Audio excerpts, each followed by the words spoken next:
Okay. Apparently she's not quite ready yet. Let's keep it going I'm then. ready. Can you hear me? There you are. We got her. Oh, well, it's so great. We didn't see you pop up right away. Laura, great to have you this morning. I wanted to start with this breaking news overnight that it appears, and there you are. You popped up for us. It's so great to see you.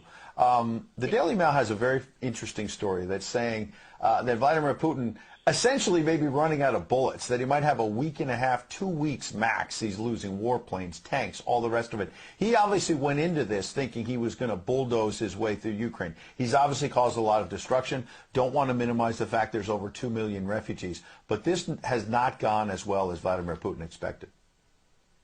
I don't buy it for a second, Ed, I'll be honest with you.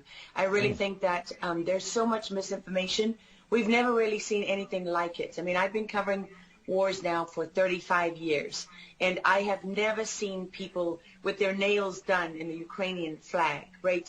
I mean, we're being corralled into this box where we either have to hate Vladimir Putin and believe everything evil that's said about him and love Ukraine, and there's no in between. And that reminds me a lot of you're either, a white supremacist or you go with the Democrat narrative on everything under the sun. So Vladimir Putin knew exactly what he was doing when he went into Ukraine. The Russian military isn't perfect. They, for example, I've spoken to multiple defense specialists and intelligence specialists from a Defense Intelligence Agency who've studied the Russian military for years.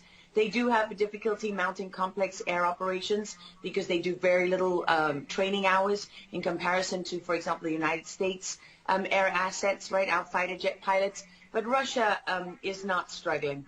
What Russia has done from the very beginning has been very strategic. They didn't go straight to Kiev.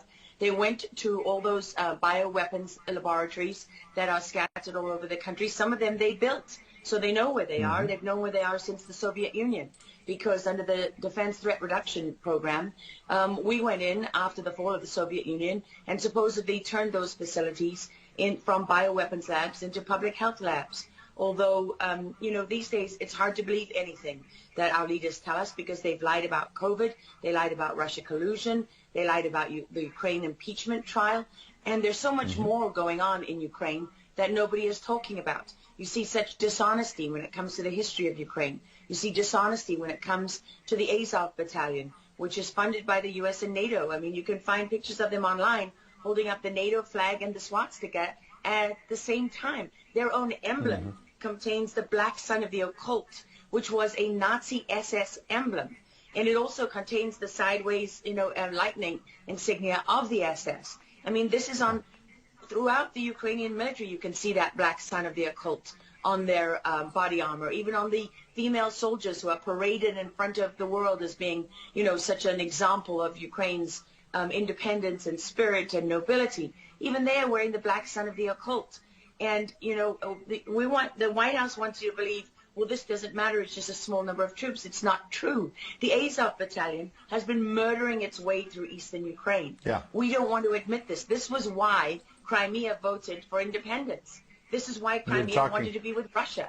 Because we in the media, in the Western media and in the West, won't acknowledge the reality of what's gone on. Western Ukraine backed the Nazis. It was a headquarters for the Nazi SS. The CIA under Alan Dulles actually gave immunity from prosecution to the Nazis of Ukraine from the Nuremberg trials.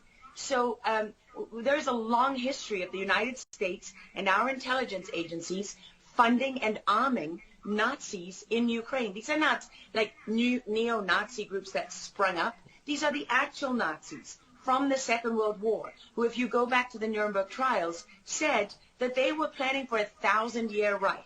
And so you have to really wonder as you look at this, when you know that the CIA sponsored the color revolution in Ukraine in 2013 and 14, that they selected Ukraine's leaders, go to Victoria Nuland's leaked phone conversation where she and the U.S. ambassador are deciding who can lead Ukraine.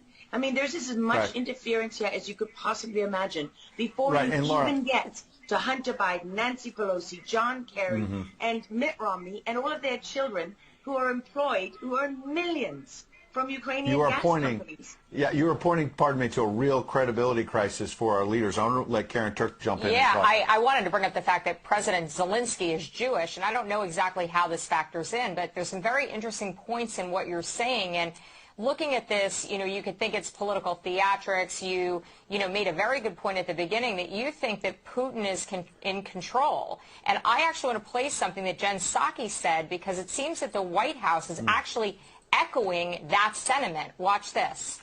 Well, the end game is really a question for President Putin. We have completely crushed his economy.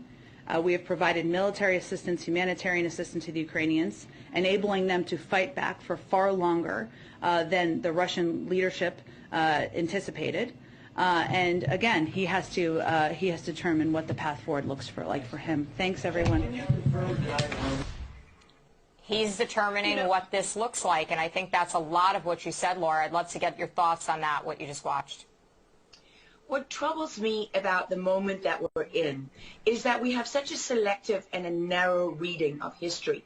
President Zelensky may be Jewish, but he's not the only one in this who suffered during the Second World War, whose ancestors suffered, right? I mean, look at Putin. How many relatives did he lose in the siege of St. Petersburg? People don't know their history. They don't know what made Vladimir Putin. And I'm not I'm not defending him. I don't need to defend Vladimir Putin. My job as a journalist is to try to understand what is the truth here. I don't like being lied to.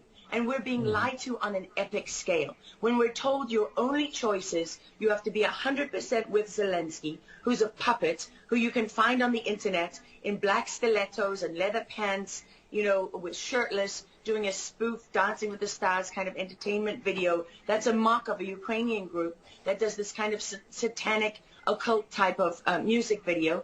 And I mean, Zelensky was selected, like so many of our leaders. And honestly, with big tech and with election fraud these days, we don't know how many leaders all around the world have been selected for us and weren't actually voted in. But what we do know is that there are increasing problems with technology and the digitization of our world. Because look at what's happening with COVID. Look at what has happened globally. We are fighting the same battles all over the world. To pretend that this war is about Russia and Ukraine is just a barefaced lie. If Putin has been warning for 15 years that he is not going to stand by while the globalists take over the world, build bioweapons facilities and whatever else they're doing in Ukraine, Ukrainian oligarchs. Ukraine has been a center of money laundering for, many of the leaders in this country. For how long? Billions of US dollars have been laundered through Ukraine, and we say nothing about it. These are our tax dollars. I mean, before the impeachment trial, had you ever heard of anyone in the United States, us bringing in foreign governments to the White House for anti-corruption training? I mean, does nobody question these things? Why do we not question them? We have an idiot like Lieutenant Colonel Vindman who goes at the impeachment trial and sits there as a lieutenant colonel. He didn't even make colonel. And he's telling the President of the United States what his policy should be. You have a traitor in the form of Maria Yovanovitch, who was Obama's ambassador, who's telling Ukrainian government officials, don't listen to the will of the American people. Don't listen to the election results. We are the true leaders of America. I mean, and then people object when the woman isn't even fired. She's given a cushy job for life at Georgetown University at the expense of the U.S. taxpayer.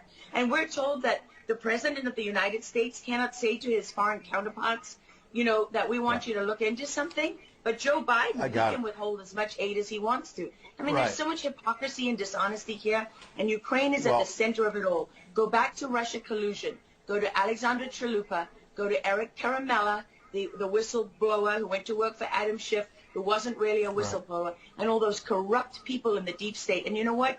The deep state isn't a theory. It's not a conspiracy theory. It's an actual deep state. Look up the SES, the Senior Executive Service, because when that bureaucracy was ushered into law in the United States of America, that's when we got a bunch of unelected bureaucrats pulling the strings behind the scenes. And these are the people that keep lying to us. Absolutely. And pardon me, we've got a live chat where we're streaming on Getter, for example, and I'm watching it as you're talking. People are talking about how you're dropping truth bombs and you're a real journalist. And I know that, having worked alongside you for many, many years when you're at CBS and many other places, and maybe they didn't want to hear the truth, but you're dropping those truth bombs now. Unfortunately, we got to hit a break right now. We'd love to have you back in the days ahead. We love having you on. Lara Logan, thanks for joining us on Real America's Voice. Thank you so much. All right, well, we'll certainly have her back.